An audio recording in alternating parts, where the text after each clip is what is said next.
segel pembatas untuk menyerap mana yang dipasang oleh Shinji tiba-tiba diaktifkan dan membuat seluruh siswa yang ada di sana hampir kehabisan mana.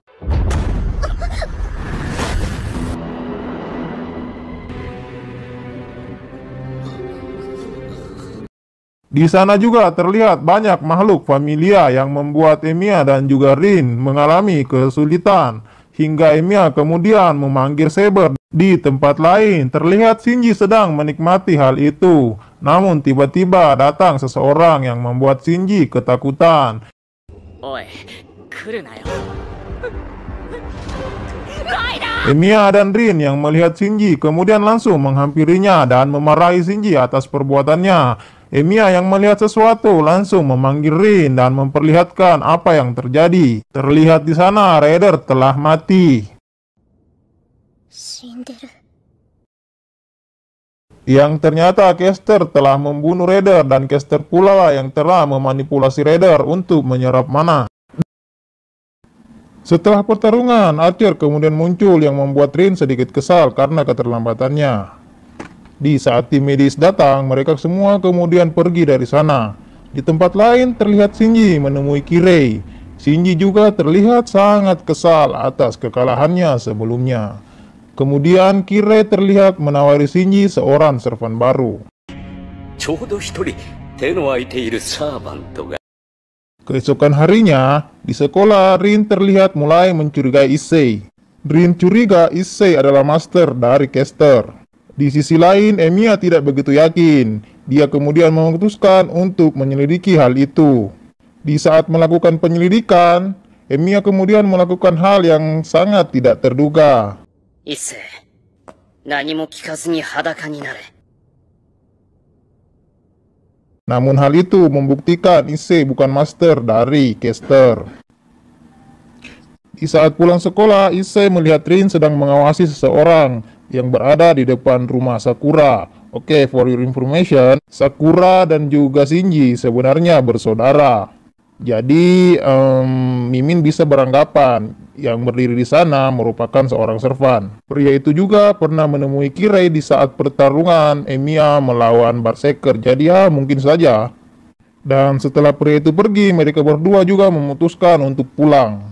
Keesokan harinya di sekolah, Emiya melihat Issei dan Kusuki Sensei terlihat begitu akrab. Emiya kemudian merasa penasaran. Issei kemudian bercerita jika dirinya dan juga Kusuki seperti seorang saudara. Bahkan mereka berdua tinggal di tempat yang sama, yaitu di Kurudo, di mana Rin juga ada di sana. Rin yang mendengar hal itu semakin curiga. Bahkan Rin curiga terhadap Kusuki. Terlebih lagi, Issei mengatakan jika Kusuki tinggal bersama seorang wanita yang mungkin saja itu adalah Caster. Emiya dan Rin kemudian memutuskan untuk menyelidiki hal itu.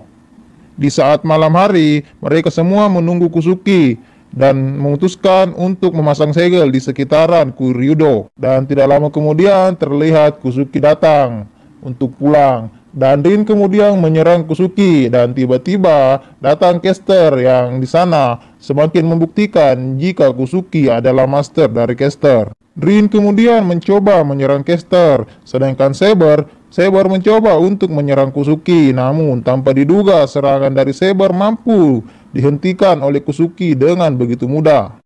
Saber juga diberi pukulan telak yang membuatnya menjadi pingsan. Emiya yang melihat itu juga mencoba untuk membantu, ya namun percuma saja, mereka bertiga bukan tandingan dari Caster dan juga Kusuki. Di saat mereka terpojok, tiba-tiba Emiya membangkitkan sebuah senjata yang mirip dengan senjata Archer. Rin yang melihat itu merasa terheran-heran, kenapa Emiya mampu menciptakan senjata sekuat itu. Kusuki yang melihat itu mencoba menyerang, namun serangan dari Kusuki mampu dikonter yang membuatnya terluka. Caster kemudian mencoba untuk menyelamatkan Kusuki dan mereka berdua kemudian pergi dari tempat itu. Di tempat lain juga terlihat Shinji menemui pria pirang yang belum kita ketahui siapa namanya. Namun Mimin yakin pria itu merupakan seorang servan dan Mimin yakin pria itu pasti sangatlah kuat. Terlihat dari raut wajahnya. Beberapa hari setelah pertarungan melawan Caster, Emiya merasakan sakit di tubuhnya. yang sepertinya dipengaruhi oleh kekuatan sihirnya. Emiya juga mulai merasakan beberapa anggota tubuhnya tidak bisa dikontrol. Sepulang dari sekolah, Rin juga datang menemui Emiya dan Saber. Mereka membuat strategi untuk melawan Caster. Setelah makan malam, Emiya semakin terlihat tidak bisa mengontrol tubuhnya. Bahkan beberapa piring di sana pecah karenanya. Ya, gejalanya sih mirip-mirip stroke gitulah. Rin yang melihat Emiya yang sepertinya sedang tidak sehat kemudian membantu Emiya. Setelah itu mereka berdua kemudian mengobrol tipis-tipis di halaman rumah. Dan di sana terlihat sepertinya di hati mereka sudah tumbuh benih-benih cinta. Asik. Tanpa Mimin duga ternyata malam itu Rin juga memutuskan untuk menginap di sana. Waduh, jadi traveling nih pikiran Mimin. Namun seperti biasa, Emiya kembali ke gudang tempat favoritnya. Di sana Emiya kemudian kembali berlatih sihir. Namun tiba-tiba Archer datang menemui Emiya. Karena Rin sebelumnya sudah memberitahukan Archer jika terjadi sesuatu pada Emiya.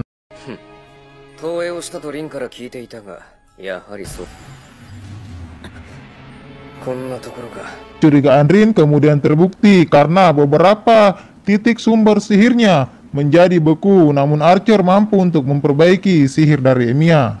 Sedikit teori dari Mimin, sepertinya sihir dari Archer dan Emiya memiliki tipe yang sama. Terbukti Emiya mampu membangkitkan senjata yang mirip dengan senjata Archer. Bahkan Archer mampu untuk memperbaiki beberapa titik sihir Emiya yang menjadi beku. Dia juga mengatakan bahwa dia pernah mengalami hal itu sebelumnya. So, mungkin bisa jadi tipe sihir mereka itu sama. Oke, lanjut ke pembahasan. Keesokan harinya, tubuh Emiya sudah mulai membaik dan di saat sarapan, Rin tiba-tiba mengajak Emiya untuk pergi berkencan yang membuat Emiya sedikit syok mendengarnya. Di saat perjalanan pulang, mereka semua ternyata dijegat oleh Caster. Di sana, Caster membangkitkan makhluk-makhluk familianya. Terlihat juga Caster menjadikan Fujimura sebagai sandranya. Di sini, Caster mengajak Emiya untuk bekerja sama, namun Emiya menolaknya. Karena terus didesak, akhirnya Emiya merasa bingung. Namun tiba-tiba Saber menyerang Caster. Emiya yang tidak mau Fujimura kenapa-kenapa, kemudian menggunakan segel komandonya untuk menghentikan Saber.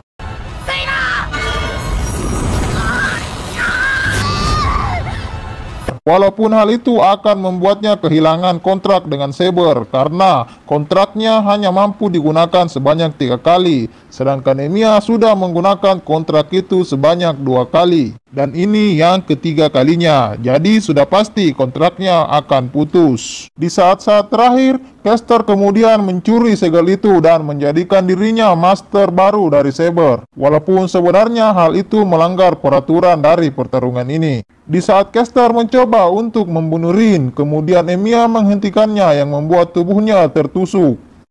Dan dia terluka parah. Beruntung Archer datang tepat waktu untuk menyelamatkan mereka. Emiya kemudian dibawa ke rumah Rin. Di saat terbangun, tubuh Emiya masih sangat lemah, namun Emiya tetap mencoba untuk keluar kamar dan menemui Rin. Namun tidak sengaja Emiya menjatuhkan sebuah kotak perhiasan, di mana di dalam kotak itu terdapat beberapa batu sihir dan juga kalung yang sebelumnya ditemukan oleh Emiya pada saat dia diselamatkan dulu. Di sini Emiya menjadi tahu jika yang menyelamatkannya dulu adalah Rin. Jadi yang belum nonton part ini silakan nonton di part 1 ketika Emiya dulunya sempat dibunuh oleh Lancer. Oke, kita lanjut. Di tempat lain terlihat Caster menemui Assassin dan meminta Assassin untuk terus berjaga di depan gerbang kuil. Setelah itu Caster kemudian pergi untuk menemui Kirei. Di sana Caster kemudian memperlihatkan segel komandonya kepada Kirei. Dia juga mengatakan jika peraturannya sudah berubah.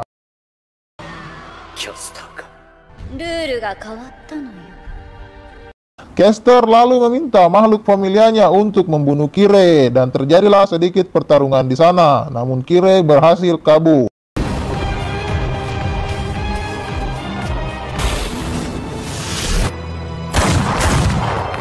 Beberapa hari setelahnya terlihat Caster sudah menguasai kuil. Terlihat juga di sana Caster mengikat Saber karena Saber terus berusaha untuk menolak perintah dari Caster. Di sana juga terlihat Kusuki menemui Caster. Di tempat lain terlihat Rin dan juga Archer sedang membahas penyerangan dari Caster terhadap Kirei. Mereka berdua tidak habis pikir. caster bisa melakukan hal sejauh itu. Terlebih lagi, Kyle yang merupakan seorang pengawas dari pertarungan itu. Mereka berdua kemudian memutuskan untuk pergi ke kuil itu menemui caster dan juga untuk menyelamatkan Saber. Tanpa mereka sadari, ternyata Emiya juga mengikuti mereka. Walaupun Emiya bukan lagi seorang master, tapi Emiya mengkhawatirkan keselamatan dari Saber. Rin yang melihat Saber diperlakukan tidak manusiawi, kemudian mencoba untuk menyerang caster. Namun secara tiba-tiba tanpa kita duga, Archer menghentikan serangannya dan menyerang Rin. Archer juga kemudian memutuskan untuk bergabung dengan caster. Waduh, gawat nih. Emiya yang melihat Rin sedang terpojok kemudian mencoba untuk menyelamatkannya, yang berujung Emiya harus bertarung dengan Kusuki. Untung hari itu mereka berdua dibiarkan untuk pergi dari sana. Di saat perjalanan pulang, terlihat mereka masih menyempatkan diri untuk singgah di salah satu bukit untuk mengobrol. Di sana juga, Emiya kemudian menyerahkan kalung yang dia temukan sebelumnya. Emiya juga berterima kasih kepada Rin karena telah menyelamatkan nyawanya dulu. Rin juga terlihat tersipu malu karena Emiya sudah mengetahuinya. Setelah sampai di rumah Emiya, Rin kemudian membantu Emiya untuk mengobati luka-lukanya yang sebelumnya sempat terbuka saat mencoba menyelamatkannya tadi. Di saat itu, Emiya juga mengatakan tetap akan berjuang melawan caster walaupun dia bukan lagi seorang master karena dia akan menyelamatkan Saber dari master barunya yaitu caster. Setelah makan malam, mereka berdua kemudian menyusun rencana untuk bekerja sama dengan master lain. Dan master yang dia pilih adalah Ilya, karena mereka menganggap Ilya adalah orang yang tepat. Di sini juga kita diperlihatkan flashback masa lalu dari caster, yang dimana dulunya caster sempat dikhianati oleh masternya sendiri, yang mengakibatkan caster harus membunuh masternya. Setelah membunuh masternya, terlihat Lancer berada di sana. Lalu scene berpindah di saat caster terluka parah. Terlihat di sana Kusuki menemukan caster dan menolong caster. Itulah asal mula caster menjadi servan dari Kusuki. Setelah itu kembali kepada Emiya dan juga Rin. Mereka berdua kemudian bekerja sama untuk mencoba mencari kediaman dari Ilya. Namun terlihat jalan menuju ke rumah Ilya dipasangi beberapa perangkap. Ilya sebenarnya sudah mengetahui kedatangan mereka dengan melihat di bola sihirnya. Namun Ilya menikmati hal itu karena Ilya ingin dia bersenang-senang. でも無事にたどり着けるかしら。心配性ね。何か企んでいてもバーサーカーに勝てっこないんだから。 Di saat itu juga terlihat Shinji terjatuh dari langit dan langsung mendarat di halaman rumah Ilya. Di sana juga terlihat pria pirang. Oke, kita sebut saja namanya psikopat ya. Yang ternyata psikopat ini benar merupakan seorang servan. Dan Shinji si penakut ini adalah masternya. Psikopat ini kemudian juga membantai dua orang pelayan Ilya. お嬢様にも来ました。魔術師どもも学ばぬな。 Ilya mendengar ada keributan, kemudian keluar dan melihat dua pelayannya sudah dibantai. Melihat hal itu, Ilya menjadi murka dan meminta Berserker untuk membunuhnya. 殺して。今すぐあいつを殺して。バーサーカー。 Dan tiba-tiba part 3 pun selesai. Oke, jadi buat kalian yang penasaran seperti apa pertarungan mereka berdua, silahkan tekan tombol subscribe-nya dan jangan lupa untuk menekan loncengnya agar kalian tidak ketinggalan updatean terbarunya. Mimin juga mengucapkan banyak terima kasih untuk kalian yang sudah sangat setia menonton dari part 1 sampai part ketiga. Oke, sampai ketemu lagi di part selanjutnya. Wassalamualaikum warahmatullahi wabarakatuh.